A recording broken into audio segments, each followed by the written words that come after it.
Hey guys, and welcome back to yet another episode of our entitled People. Thanks for joining me today. Hope you're all doing awesome, and let's get right into today's stories. And also, if you enjoyed this content, be sure to subscribe if you haven't yet. Alright, let's begin. Karen stole my Walmart order today. So since we don't like shopping, we have been enjoying the online ordering option at Walmart. What's not to like? You pick what you want, pay for it, they pick it and bag it, and you just roll in and pick it up. Today, however, this doesn't go as smoothly as it has in the previous few years of using the service. As I said, I put in the order and selected a pickup time. Wife and I roll in and park in space number 4. Then I inform them that I'm in a blue vehicle in space number 4 with the app. Other cars are already there. Other cars roll in after we get there, and the wife and I are just chatting along with the news of the day and what the grandchildren have gotten up to lately. Finally, someone knocks on our window and asks what's the name of the order. I say it's insert last name. The associate frowns and says, "I'll be right back." Thinking that this wasn't all that unusual, wife and I go back to chatting. About a minute later, a manager comes out to us and asks us if we're sure of the order name. I pull out my phone and show them the app. However, the app is showing us that the order was picked up already. Turns out that the silver SUV in space number 3 was approached by the Walmart staff, asked if they were my last name picking up their order, and the woman just waved towards the back and said, "Load it up, please." Walmart staff apologized and said that they're going to re-pick the order as a priority, and they'd be out as soon as possible.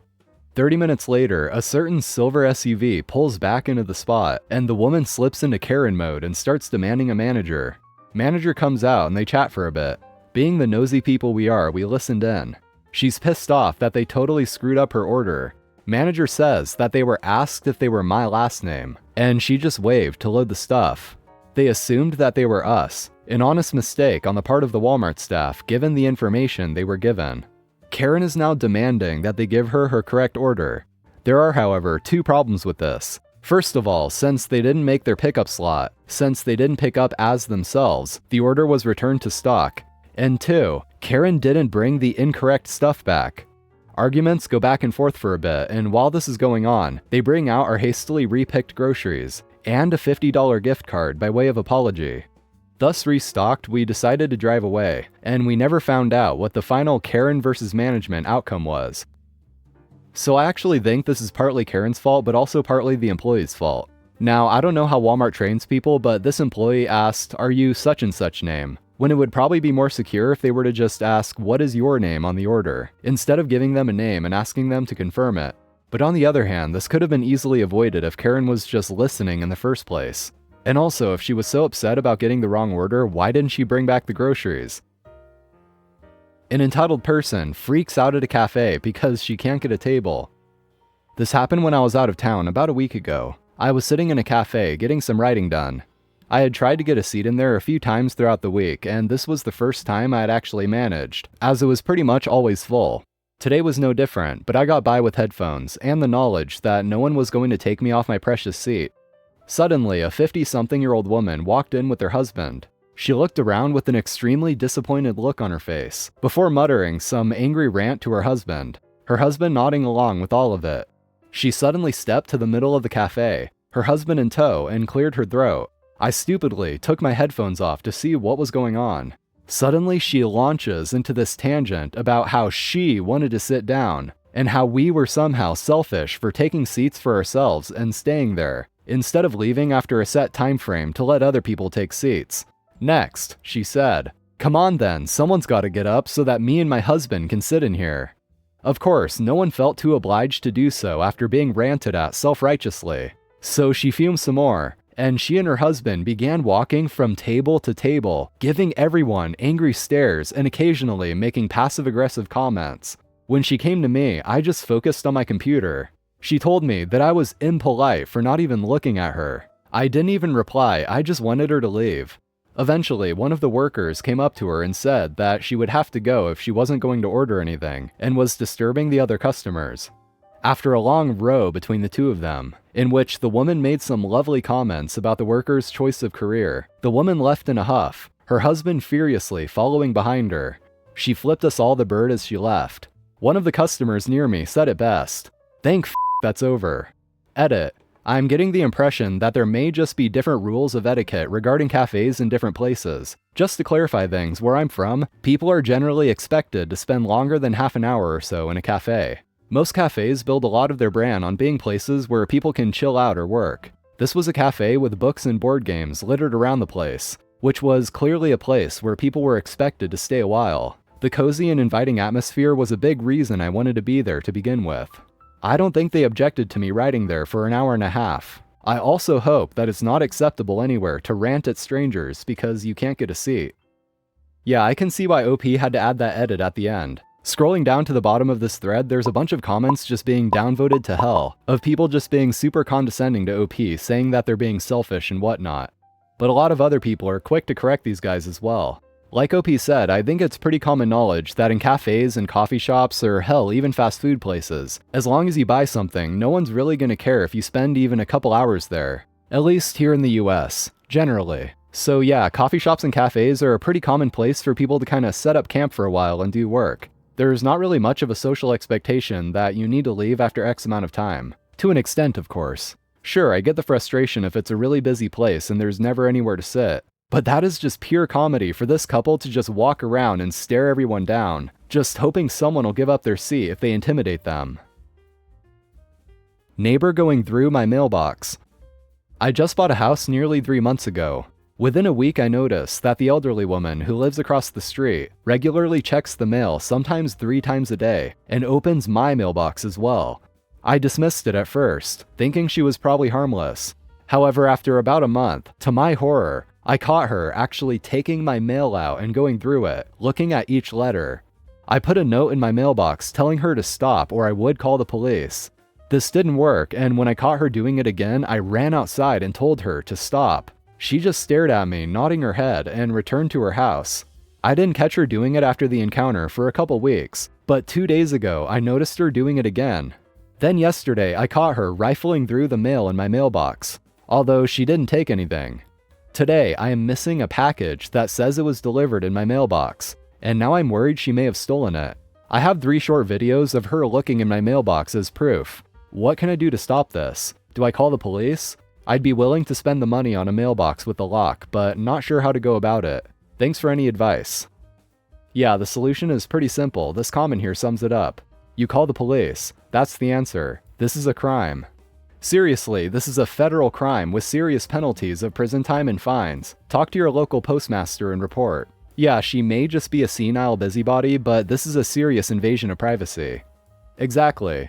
If you saw her rifling through your mail once or twice and nothing came of it, then sure, maybe it's not a big deal, but she kept doing it and one of your packages went missing, so I think it's time to do something about it. Aunt shows up at my house with all her stuff, tells me she's going to be living with me for a while. So without getting too political, we recently had an election in the USA. My aunt supported one side while her husband and adult offspring supported the other side. The election did not go the way my aunt wanted it to. Aunt proceeds to flip her breaking things, yelling, and even going as far as to set her daughter's "I voted" sticker on fire. Her husband called the cops.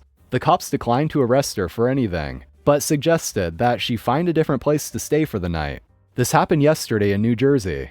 Fast forward to 2 a.m. today. Here I am sleeping peacefully in my home with my family, over 500 miles from all that drama.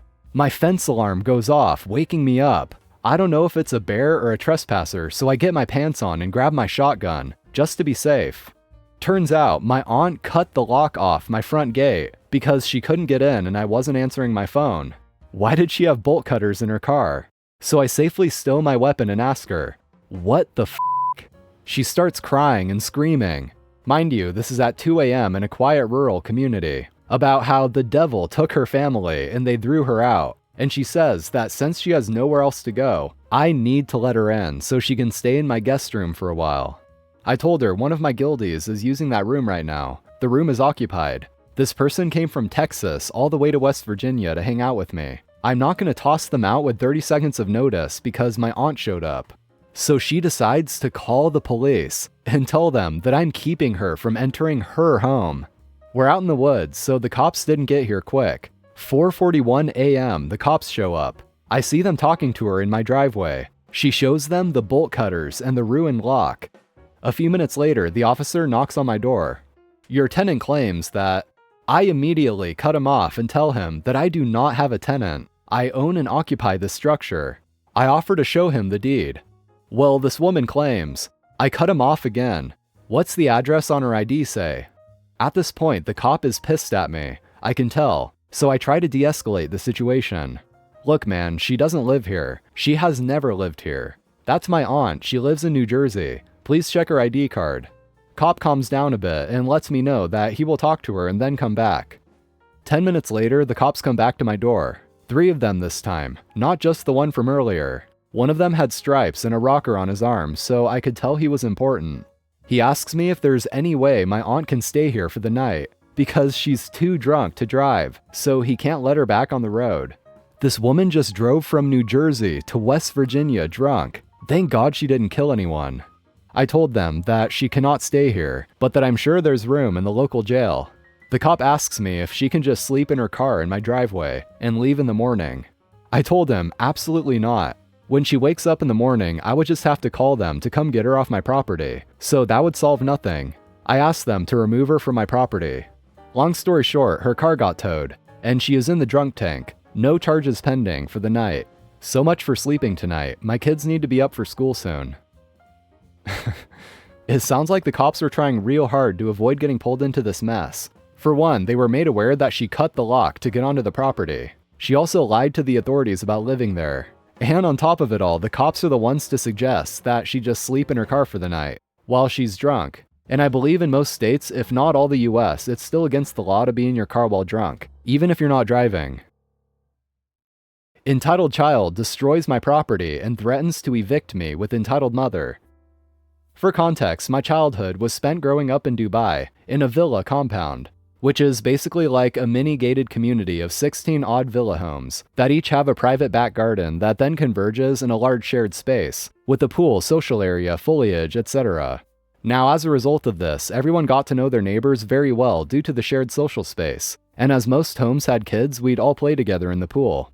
Now, there was a particular family with 2 very entitled children, who we shall call Anna and Francis, not actual names, who must have been about 9. These little turds were well known for causing trouble in the community, and generally being extremely entitled.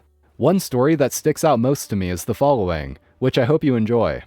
One afternoon, my younger brother runs into our house, having been playing in a group with some other kids and Anna and Francis, very frustrated. He announces to me that Anna and Francis are currently in our private back garden ripping the heads off of our flowers. I of course go outside to find the 2 gremlins ripping apart plants and kicking our hedges in, whilst being supervised by their nanny, who spoke very little English. "What do you think you're doing?" I ask. "F you, we can do what we want," said Anna. "Stop that and get out of our garden," I said. The nanny just stood there with a vacant expression on her face, so I walk up to her, as the kids continue to destroy our garden. "Excuse me, aren't you going to do something?" "No, they do what they want till dinner." "This is our garden. Can you make them leave, please?" This time, no response, besides vacant blinking. So naturally, my younger brother and I return to the gremlins and very firmly tell them, "Stop and get out now," and start to usher them towards the exit. This is when Anna drops some big threats. "My mother owns this whole compound. We own your house, a-hole." They had colorful language for children their age. "She really doesn't. Now get out," I said. "We own your house. We can break anything we want. We can do anything we want. We'll get you kicked out," said Anna. At this point, we've pushed them out, followed meekly by their nanny, and locked the garden gate. On the other side, they hurl obscenities and eventually run off to find their entitled mother.